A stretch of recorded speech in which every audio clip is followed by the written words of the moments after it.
participate. Are you listening to me? Okay. Yes, yes. Thank you very much for you to be here participating in our roundtable.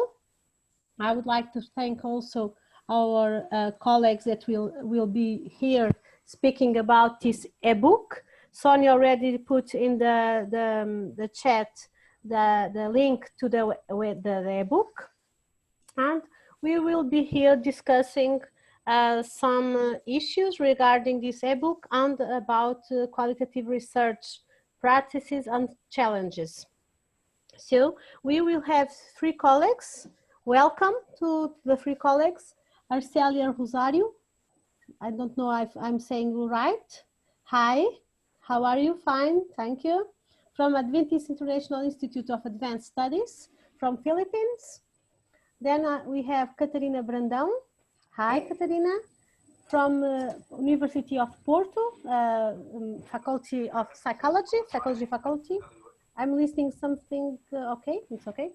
And we have Elizabeth Pope. I saw Elizabeth right now. I cannot, there you are. From University of West Georgia. Thank you very much for the three ones to be here with us.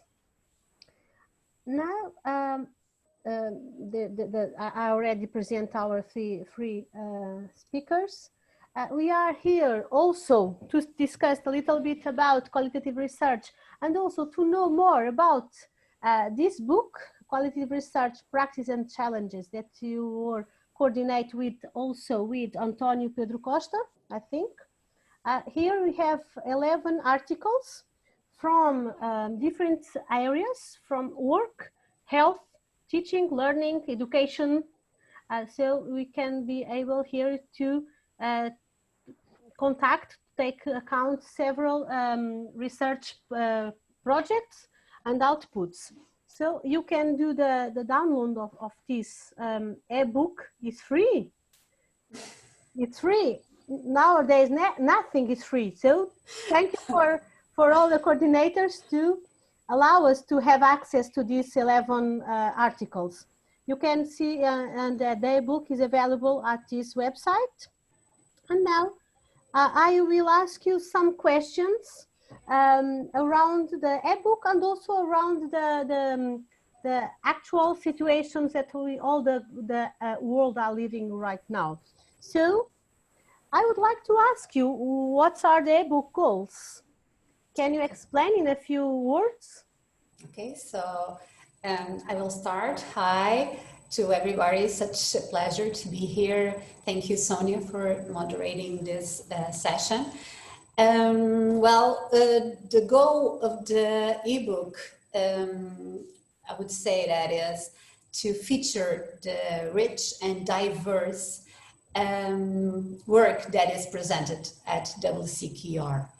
The book presents several papers that were featured at the conference 2019 at Porto, and we think it's very important to give voice to those presentations. So we have here also an opportunity to continue to develop a community of researchers, qualitative researchers or mixed methods researchers that has been meeting together. WCQR has been a place for researchers all over the world to meet. And one of the goals of the ebook is by following a blind peer review process to give voice to those researchers, and also to contribute to the network that we see each year that develops because of WCQR. We can see that many researchers have come together at this event and start working together. And this is, the ebook is one more opportunity to do this. And we are very happy that the ebook is the first of New Trends on Qualitative Research collection. So we are very honored to open this new collection, which already the papers have DOI, and we are hoping to have it indexed very soon. So I think basically these are our goals. Hey, thank you, Catarina. Thank you. Arceli, do you want to say something? Yeah. I think Catarina has said what we wanted to do. Yes. Yes. I have to say, Catarina, that the World Conference of Qualitative Research is the only conference that I think is doing what is the main goal of the conferences, that is creating network, is creating synergy between researchers from different countries. So I would like to give our congratulations to all the organizers, because this is the true goal of any conference, scientific events, to get network and put people from different countries, different universities, institutions working together. So thank you very much for this. And this ebook is output, one more output from this network. Thank you. Great. I think the word community is very important to us at WCQR. Not a closed community, but a community that is evolving, that is always open to more synergies. So I'm very glad that you say that. Yes, great. Congratulations. May I add something to that? Yes, Arcelia. Yeah, I really appreciate, that theme, community running through, not only during the WCQR, particularly that one that was held at Porto, but that it has continued, and this ebook has provided that platform, and more so this conversation this evening. So we would like to say we are really grateful for this opportunity. Yes, it's true, Arcelia. It's a very good work, and constructing a community around the qualitative research is great. I have one more question for you. Let me see. I was trying to see the chat also. Can you explain in a few words some highlightings of the book contents, the main topics? Yeah, I think I'm going to take that question. Hi, Elizabeth. Hi, thank you, Sonia. Can everyone hear me all right? Yes, perfectly. Okay, good. I'm going to keep my microphone muted for most of this because I have a toddler running around. She's outside right now, so it's quiet, but you never know when she's going to bust in.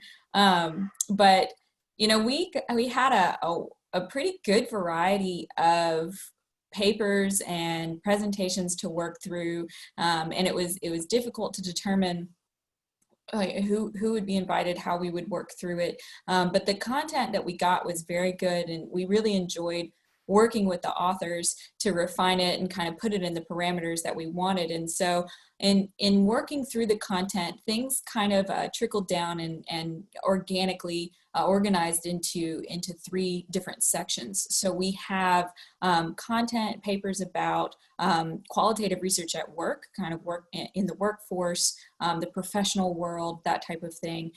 Qualitative health research, so research specifically about the health sciences, health professionals, healthcare, that type of thing. And then teaching and learning qualitative research. So these would be chapters about how people are doing when they're learning more about qualitative research, things about what we can do to help teach qualitative research better, that type of thing. And there are different content areas within each of these major categories. So we've got information about computer-assisted qualitative data analysis software. There are some chapters that will talk about Cactus.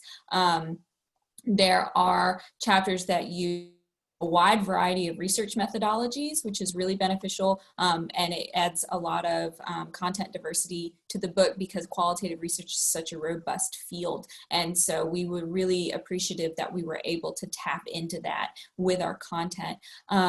There are chapters that use things like community-based participatory research, narrative research, hermeneutic phenomenology. It's just a wide variety of methodologies that we embraced with this text. We talk about quality and rigor, and I can go on and on with the list, but there's just a diverse content, and I think that's one thing that adds strength to this text, is that we were able to bring a lot of different contents and topics together, but in a way that still makes sense and is still streamlined and doesn't seem disjointed. So we were really lucky to be able, authors, to be able to put a text together that was able to do that.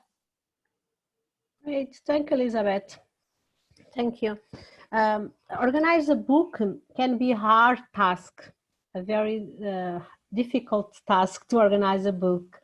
So I think when we see the structure of this book, we can see that it was a great experience for coordinators and also for authors to think and to conciliate all the diversity that you have. So you have done a great story in your book. Thank you, Elizabeth. Can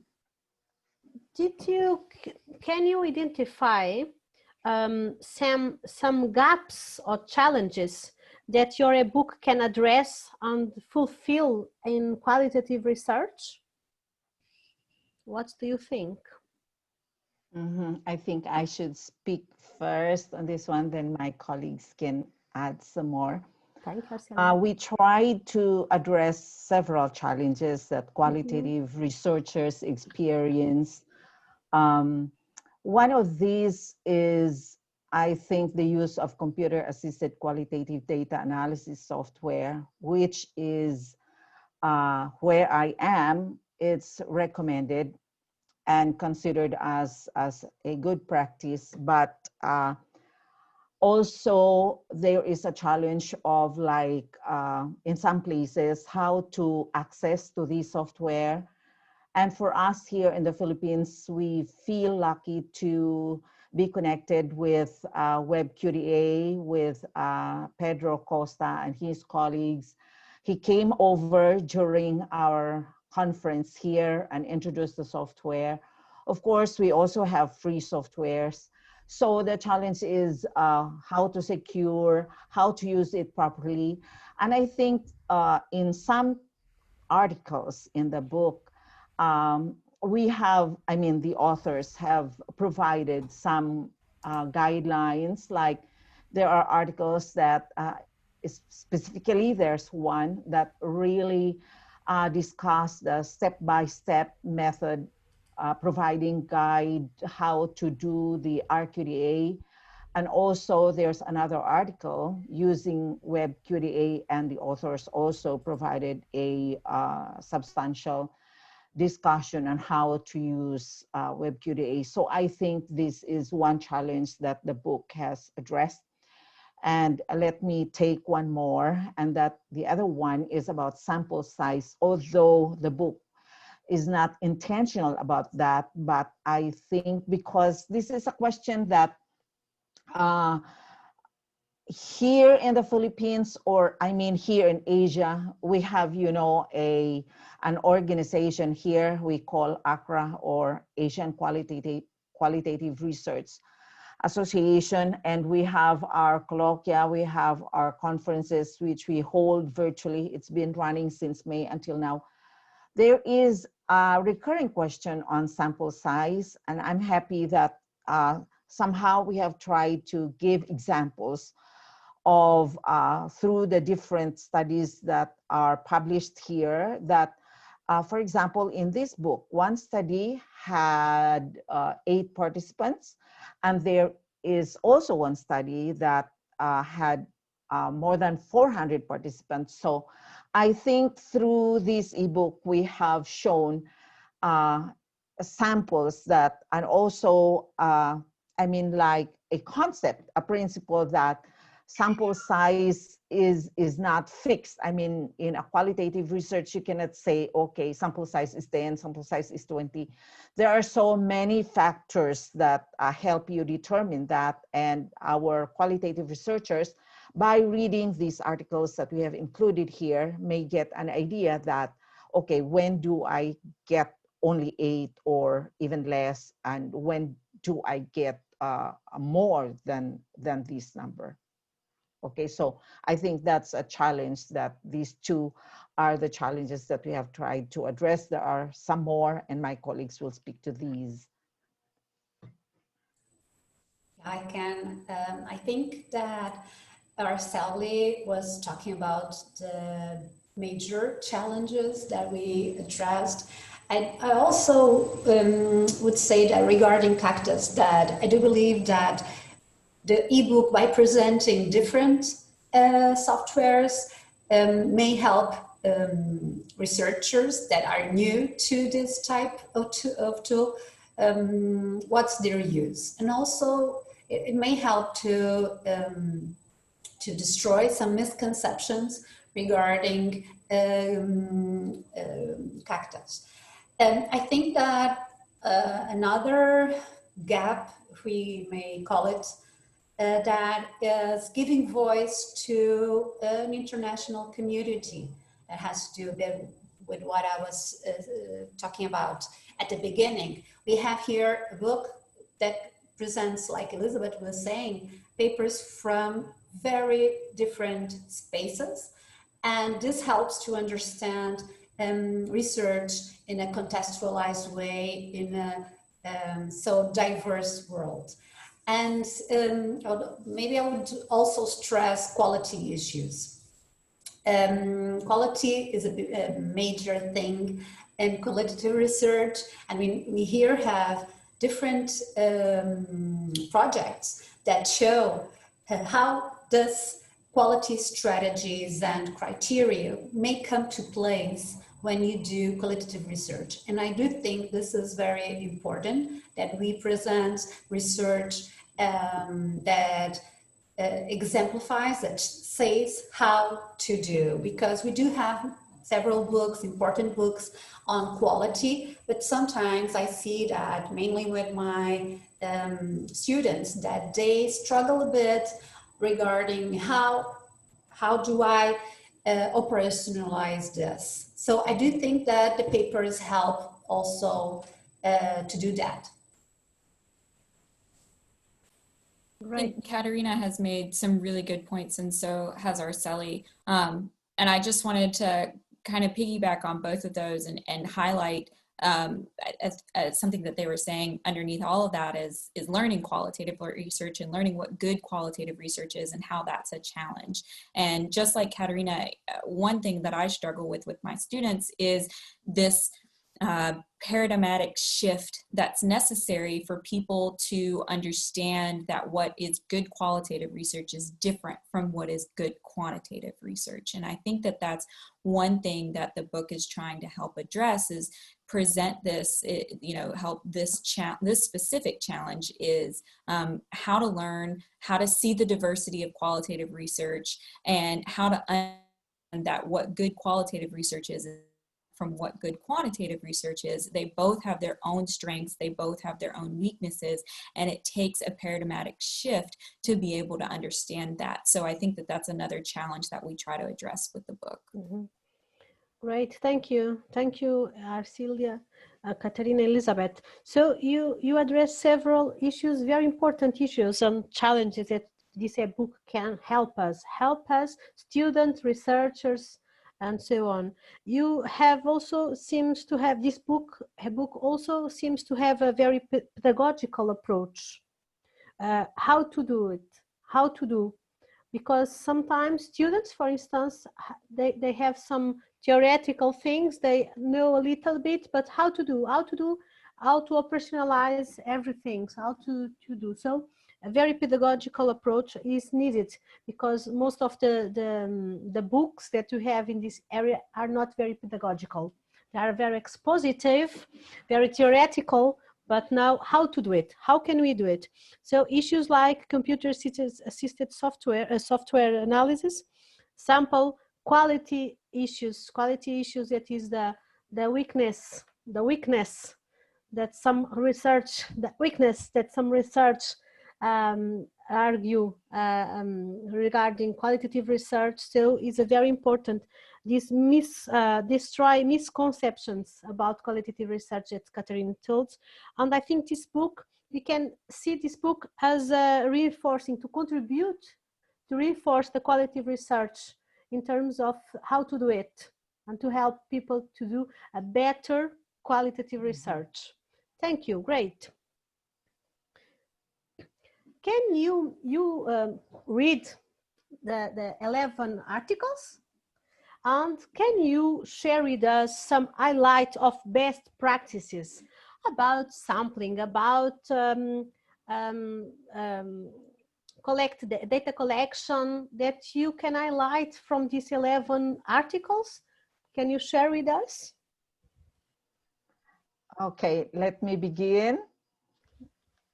All right, so one I think that I would highlight that is really relevant to me is that study on hermeneutic phenomenology. The reason for that is because when I saw that article, I got very excited and I told myself, wow, this is something that I could refer my students to.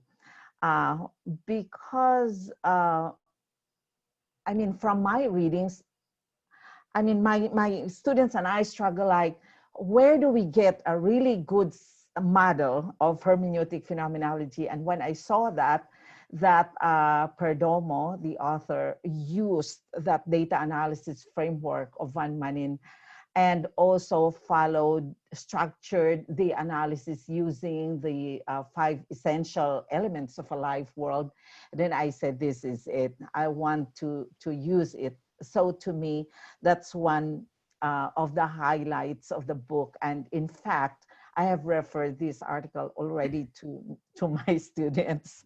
Yes, okay. Thank you, Arceli. Catarina and Elizabeth, do you have some article or some issue that you can highlight as the best practices? Catarina, can I go first? I'd like to talk about the chapter on RQDA. I use Atlas TI. I'm a professional trainer and I love the program, but I recognize that there are a wide variety of cactus out there and they all do very similar things. And so one thing that I tell my students when they say that they want to learn a cactus is that they should do their research on what's there and see which software they feel like they can have a connection with. And so I think that one of the strengths or best practices that we're seeing, particularly with this chapter and with the other chapters that use cactus, is here is a somewhat little known software that has a wide variety of strengths. And we have a good chapter that kind of walks through what those strengths are and how they were used. And I think that that is a really good opportunity for people to see, you know, if I'm not boxed in with a particular software. There are different ones and they have different strengths, and what I might be doing may actually work better with this other one. And I think that the chapter on RQDA really presents that in a good light. So I think that that's one of the best practices that is shown in this text, particularly with this chapter, is that there are different software and you can use them for different things. And I am a huge proponent of qualitative researchers using some sort of software. And like I said, while I prefer Atlas TI, I recognize that it's not necessarily the best for everyone and it's not the only thing out there. And so I really appreciated having a chapter that took something that I wasn't familiar with and walked through how to use it in a really strong way. And so I like I said, I'm one of those people that when I teach my students, I highly encourage them to at least play with a cactus. I think that they can really increase the efficiency of your work. And if you use it appropriately, if you learn how to use it and you learn that cactus isn't data analysis, but facilitates data analysis, it can really strengthen your work. And so I think that this is one of the best practices that we see in the text, is how software can be used strongly, and how we can learn to use it strongly. And then also it shows that it's a good opportunity for learners to work through what they've done and share that with others as part of the learning and teaching process, which is something that this book really tries to do. Mm-hmm. Thank you, Elizabeth. Very important issue. Yeah, I think that what I may add is, well, the first section of the book focus on research on work. And my area is organizational psychology, and quantitative research is the main research design that people use. Mm-hmm. If you want to have funded research, you have to do quantitative research.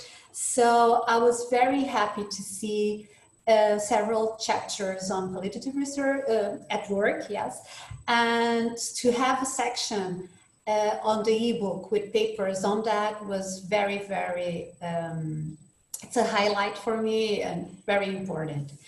Another highlight is chapters that give voice and work with people. I'm very keen of research with intervention, and we have at least one chapter that presents the development of an intervention proposal. And that was would be for me one of the highlights of the book, to work with people, because I do think that one of the main features of qualitative research is, as you do research, you work with people and you have the potential to change something, because participants are working, are speaking, are thinking on their experience, and that has potential for change. So I think that I would stress both of these aspects. Mm-hmm. Thank you. So you highlight some of the practices, the best practices that you can, from these 11 articles. I am sure that there are much more practices and best practices in this book. I would like to highlight how your book also can change somehow the relationship between the students and qualitative research. Some of my students do the options to qualitative research, or try to do the options to qualitative research, to run away from quantitative research, run away from statistics issues. So I think that you, with your books and with these practices that are presented in these studies, we can maybe change the relationship, or try to do some contribution to change the relationship between students and qualitative research as a way to answer questions and problems, and not only to run away from a quantitative research. I don't know if you have the same experience, but I have from my students. It's difficult to take from their minds this question that I will do qualitative research because I cannot use statistic. And qualitative research is much more than this.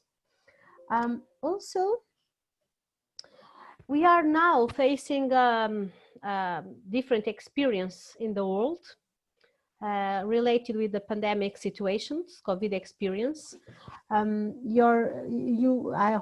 think you do not have anything regarding COVID experience in your book, because it's previous COVID situations. But do you think that your book, and also how qualitative research, can contribute to deepen knowledge about COVID experience? Because this is a new experience for us, for all of us, with a strong impact on lives, on organizations, health, education, work also. So how can your book and qualitative research, in your opinion, contribute to know more and study COVID experience? Mm-hmm. Again, I think I would like to respond to that one.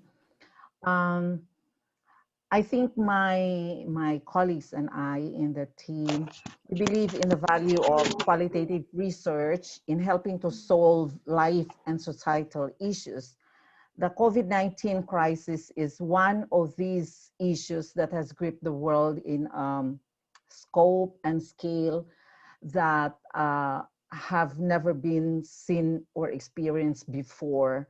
It is a phenomenon that is novel, and at the same time, I think we all agree, very intense.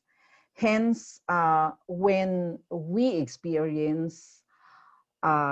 we go through this kind of experience or through this kind of phenomenon, I think one of the methodologies that we may opt to consider is qualitative research. And the reason for that is because we want to understand the phenomenon deeply from people who have experienced it firsthand.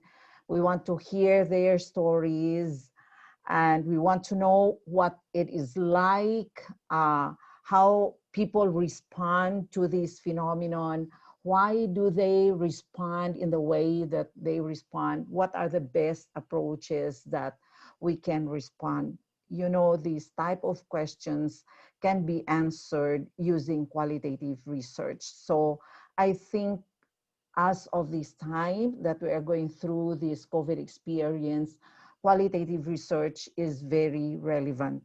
And although the book was written and prepared before this pandemic, in some ways the book is still relevant, because from there, early career researchers or even those experienced ones may deepen not only their understanding of COVID, but also their understanding of methodologies, and they can have more options on how to help solve this pandemic that we are facing. Great. It's very true. Qualitative research to solve real problems, because we are doing and work with people and near the people, so we can experience and get a more deep knowledge about this experience and impacts. I don't know if any other colleagues want to highlight some other thing, or can I? Yeah, I was thinking that I think that the ebook has something to give regarding this, because with COVID, qualitative researchers don't have so much opportunity to be with participants.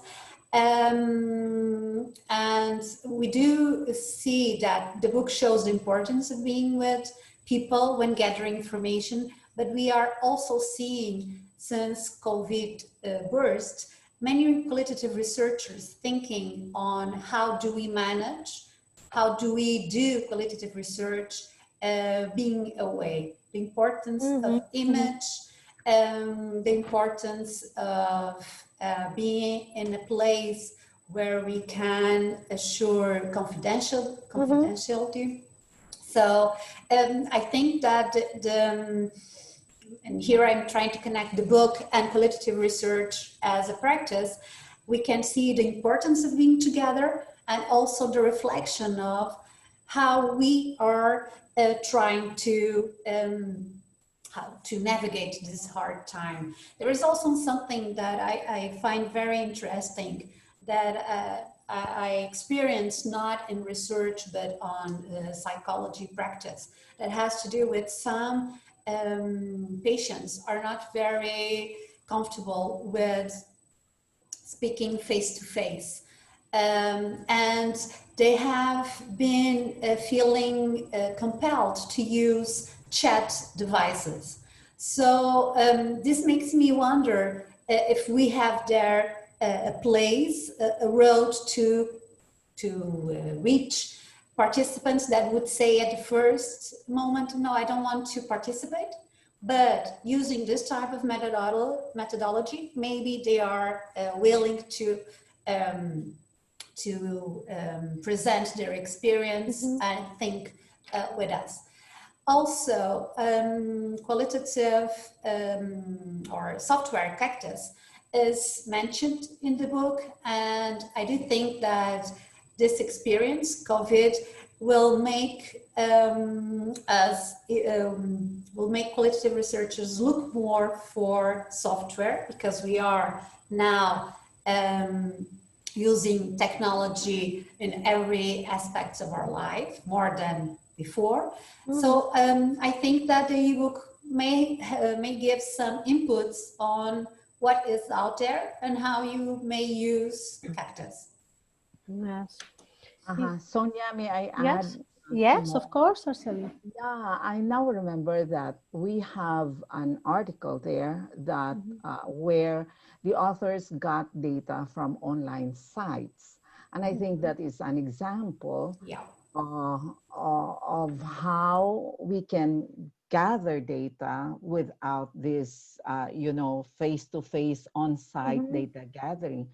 Another one, and there's another article on narrative medicine where data was gathered through chats, I think, and there's another one also through email, I think. So I think the ebook has provided examples of how to gather data, although that was not intentional, but there are examples there of how we can navigate through, specifically, with data collection. This is a question that has been recurring. Now, how do I gather data? I cannot go to the site, etc., etc. But here, here are examples, and maybe our participants in this event tonight can, or wherever you are, morning or whatever, I mean, they can get examples. So we encourage you to take a deeper look into the book.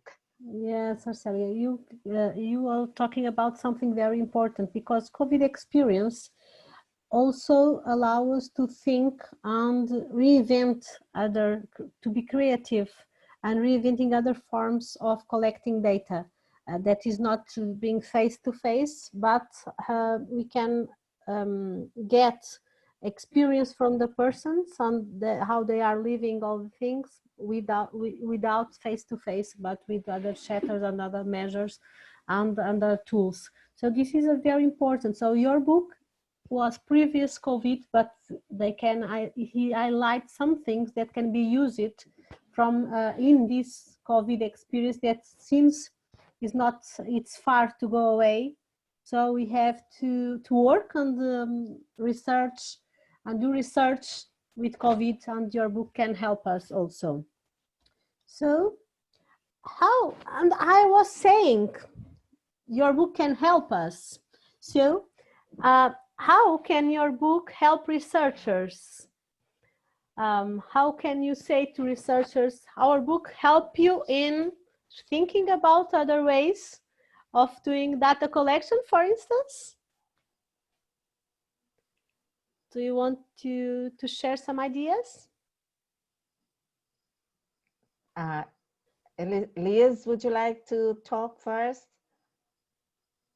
I can, yeah. I mean, I think that one of the main ways that this book can help researchers is particularly new researchers in seeing the diversity of qualitative research, and not only the different areas that qualitative research is conducted, but also the different ways that qualitative research is conducted. So I think that one of the areas that we see qualitative research growing is in the health field, and particularly in nursing, but there are other areas as well. And I think that the chapters that we have in health research are really helpful for people to see. And I think that the reason that I think that this can be particularly helpful for researchers is because when you're learning about research for the first time, a lot of people have, their own preconceptions and their own ideas of what research is, and qualitative versus quantitative, but that really puts you kind of in a box, a mental box on what it is and what it isn't. And so when you're exposed to diversity, when you're exposed to a variety of methodologies, and not only that, when you're exposed to a wide variety of content areas, you can see that, well, maybe this is more versatile than I thought. Maybe this can actually be applied to different areas, more areas than I thought. And so I think that this is one of the primary ways that the book can help researchers. Thank you, Elizabeth. So this book will be a strong help for us. Do you want to say something more? I only have one more question for you. Let me see. Why should people read this book? Why should we read these books? We have so many books nowadays to read. Why I should read your book? I have an answer to that, Sonia. Tell me, please. Yeah, because this is free. It's free and good. And good. And good. I mean, like, yes, it's free and it's accessible. Yeah, I mean, with one click, you get it. And of course, I think we have talked quite substantially about its merits. Methodologically, you get great ideas there. And I would like to mention, you know, why I'm excited also about this book. You know, I'm with, although let me tell you, I have a bit of a disappointment.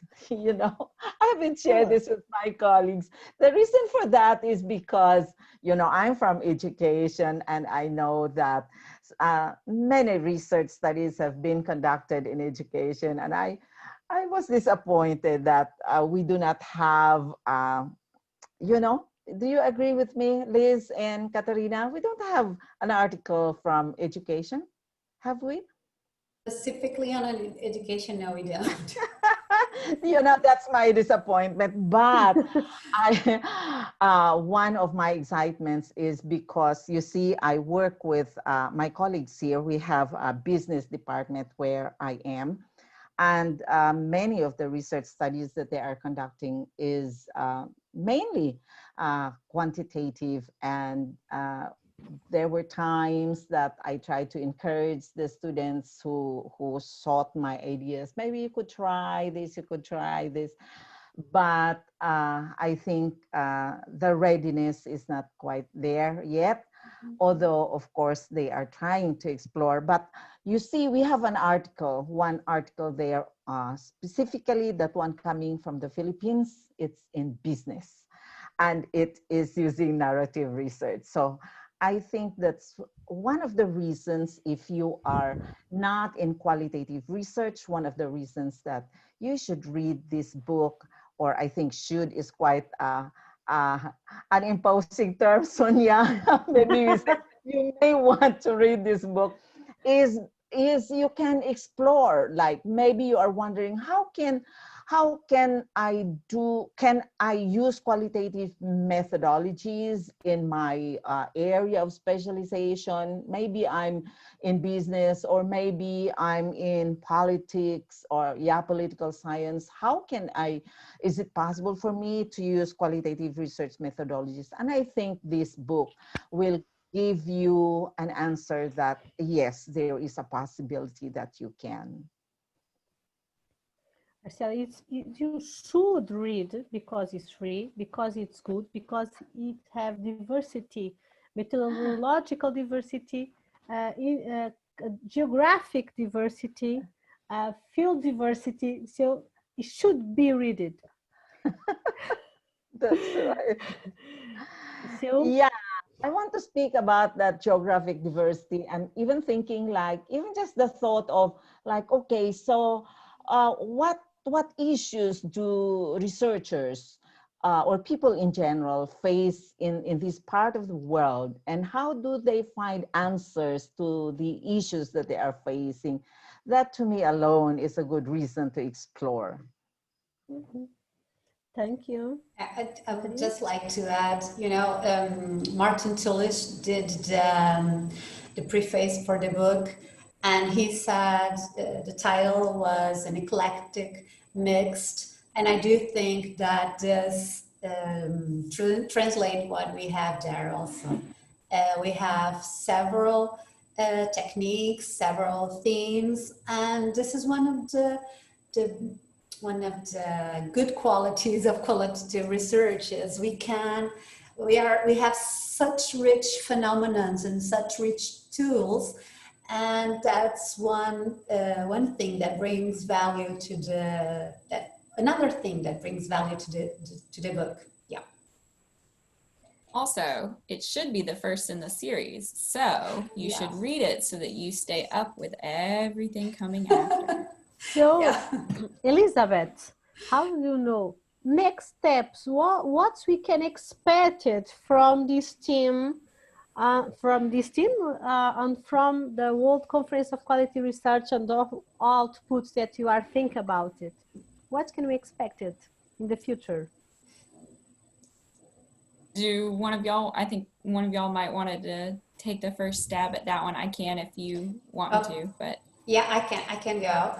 Yeah, well, next step is to hold WCQR next year in January. So we are hoping to, with this presentation, also show the quality of the event, and we invite you all to submit papers, especially on education area, because we didn't have a chapter on that. And we would, like I said, this is a community that is coming together, that is developing. Of course, that by doing an online conference, it's not as rich as we would like, but we can work on that. We can still make good connections. And we, the next edition of WCQR, we will have we will have around 4 discussion panels. So research groups that are coming to the conference to present what they have been doing in qualitative research. So I do think that's something that is very interesting to see how we can work together and what we are accomplishing. So that's on the WCQR part. Regarding this series, NTQR, we want to continue to publish, to guarantee its quality, peer-reviewed, blind peer review, like I said. We want to expand our network of reviewers. We are concerned, or one of our goals is to give voice to all researchers presenting at the conference, but we also involve researchers in the peer review phase, because we do believe that it's very important to open doors. And we know that researchers have a lot of requests, but we do feel that involving, and Elizabeth was saying how we did enjoy working with reviewers and authors. At some point, it seems that we have a personal relationship with each author. It's a very interesting and rewarding process. So we are hoping to have future volumes to publish, and to be more precise, the papers of all authors that will be presented at the conference will be invited to send their full paper to be in the series. So stay attentive. Right. We have a colleague in the chat that can I submit a paper on urban redevelopment where I'm using qualitative research design? So our participants are already think what they are going to submit. So great. This is what we want. Yeah, this that you want. Yeah. Some more next steps on for this series is Elizabeth. You are saying that is the first series.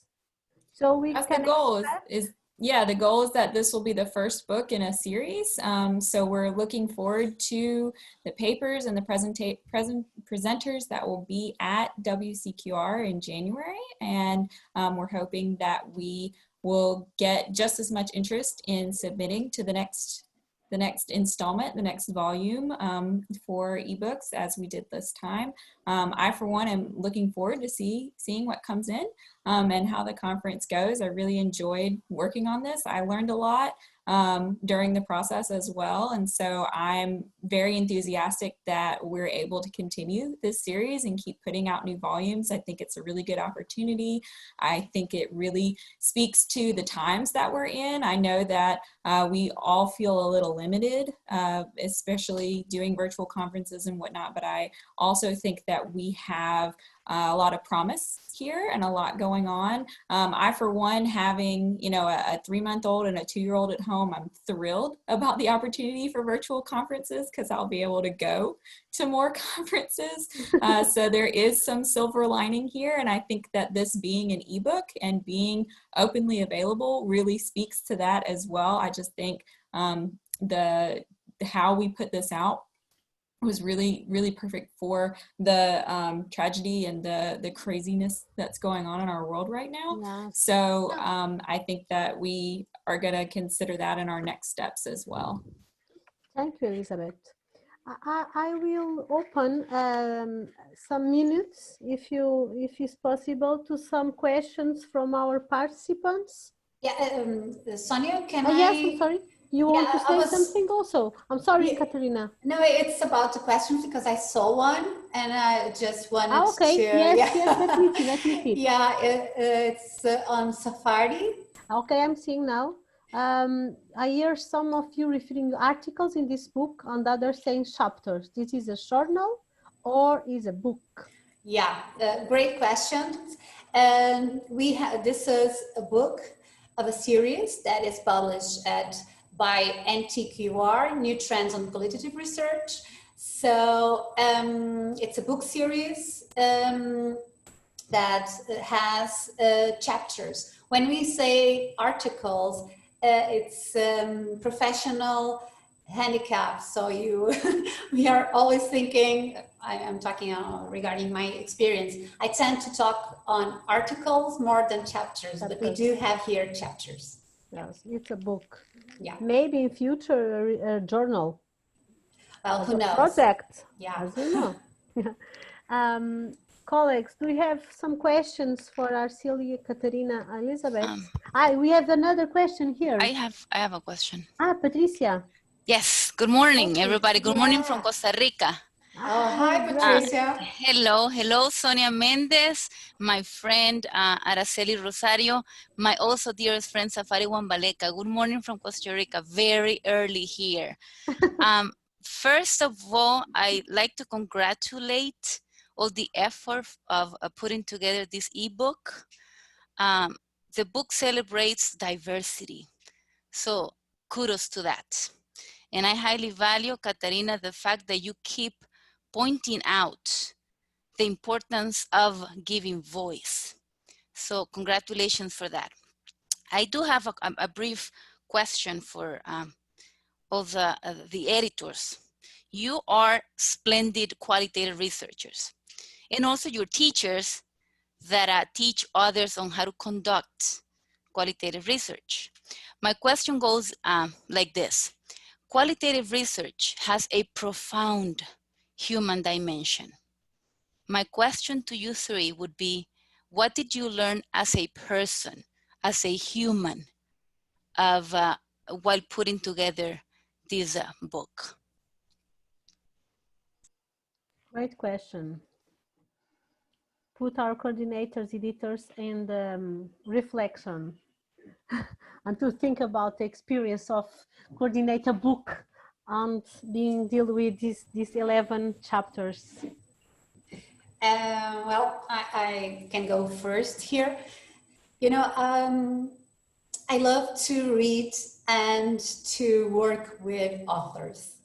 I'm on a sabbatical leave right now, and yeah, I know you know that, Sonia. And I see myself having more time to read and to give feedback and to think. And I love to see how I enjoy doing reviews and talking with authors. I learned so much while doing that. So I would say to Patricia that one of the things that I learned or that I gained as a person was that the process of working. And I do think that as a qualitative researcher myself and someone that wants to publish, I do think that this has a very, it requires an empathic process, because I think that when you are reviewing or when you are editing a book, and when you are working with authors, you do need to be very, very respectful, to understand where they are coming from, to be as a tool for their development. And by this, I don't mean that I know better than the authors, by no way, but I feel when someone reads my work and gives input to me, that I'm able to grow as a person, as a researcher. So I do appreciate it, and doing that in this ebook. And also having access to different research, because we sometimes, but most part of the time, you have such a busy life that you don't have so much time to stop and read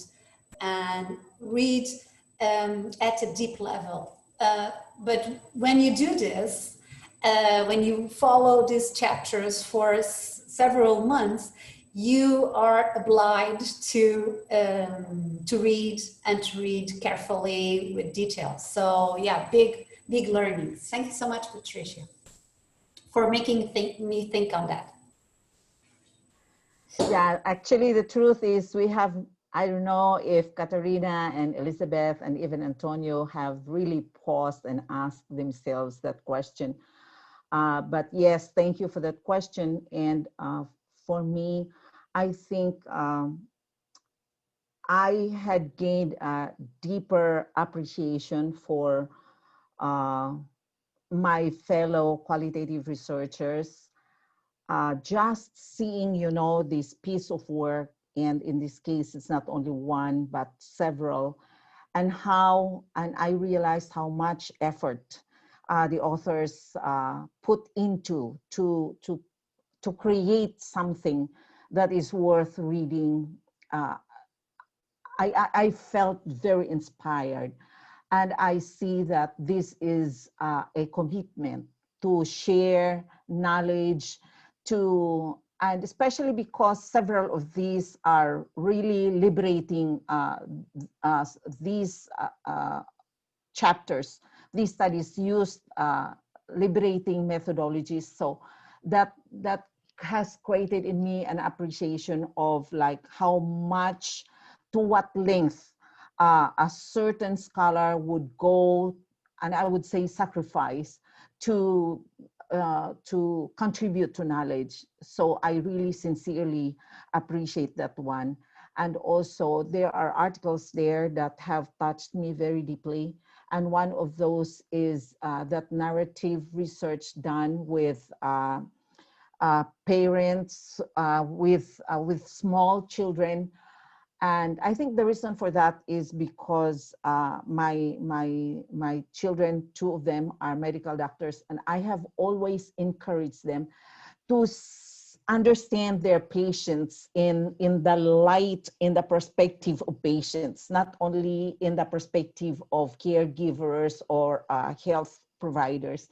And this one research to me is very innovative. And so that one has touched me so much, like how one research could help us understand the perspective of others. And I think the way I would see things now has changed in a positive way because of this privilege of working with my colleagues in this ebook project. I'm sorry, I was unmuted.